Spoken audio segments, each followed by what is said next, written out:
In today's video, I'm going to teach you how to open and edit a video using Vimeo's built-in video editor from your library. We'll keep this simple and clear. First, head to Vimeo in your web browser. For the smoothest experience, use a desktop browser and make sure you're signed in to the correct account that owns or has access to the video you want to edit. If you work with teams or shared projects, double-check you're in the right workspace so the library you see matches your content. Once you're on Vimeo, look to the left-hand toolbar and click Library. This is your hub for all your uploaded videos, drafts, and projects. You can scroll through your list, use search to find a title quickly, or filter by date to surface your most recent uploads. When you spot the video you want to edit, click it to open the video's page. You'll see the player, details, and options related to that video. With the video open, glance again at the left toolbar on this page and select Editing. From the editing menu, click Video Editor.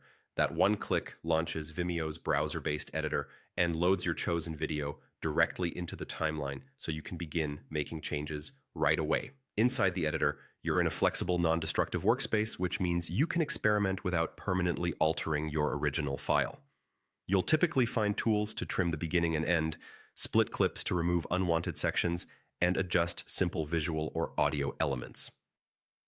Depending on your plan, you may be able to add text, overlays, music, or captions. If you're making several changes, consider working methodically. Preview after each adjustment to confirm the result looks and sounds the way you expect. It's a good practice to keep edits concise and purposeful, especially if you're preparing a version for social platforms or a client review. If you don't immediately see the editing or video editor option, it can be due to permissions, feature availability on your plan, or page caching. Try refreshing the page, switching to another supported browser, or checking that you have edit rights for the video. Also, ensure pop-up blockers aren't interfering with the editor loading. That's all there is to it. Go to Vimeo, open Library, select your video, choose Editing, and then Video Editor. From there, you're ready to fine-tune your content with confidence. Thanks for watching, and enjoy your editing workflow.